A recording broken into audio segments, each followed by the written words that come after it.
ওনাকে ভালোবাসা শ্রদ্ধা জানানোর জন্য এখানে আমি উপস্থিত হয়েছি।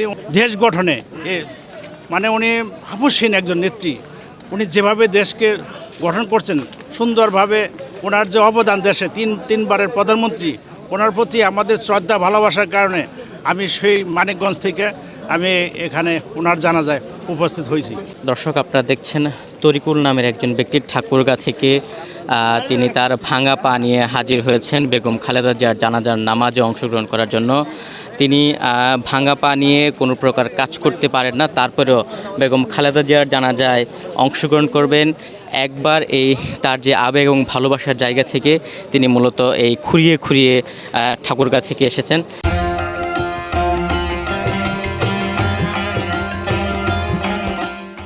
তার ইচ্ছা তিনি দেশনেত্রী বেগম খালেদা জিয়ার জানাজার নামাজে অংশগ্রহণ করবেন এবং সেজন্যই তিনি যে জনস্রোত আছে সেই জনস্রোতের সঙ্গে খুঁড়িয়ে খুঁড়িয়ে এগিয়ে চলছেন, দুই হাতে ক্রেচ ভর করে।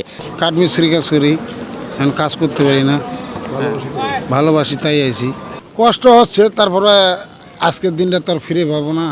কষ্ট হয়েছে, মনের আবেগে আইছি, ভালোবাসি সে কারণে। ওনার জানাজায় যদি শেষ বিদায় যদি অংশগ্রহণ না করি সেটা আমার জন্য কাজে ম্যাডাম খালেদা জিয়ার এই শেষ বিদায়ের আমি জানাজায় অংশগ্রহণ করতে পারছি, এই জন্য আমি নিজেকে ধন্য মনে করছি এবং ওনার বিধি আত্মার মাগফিরাত কামনা করতেছি।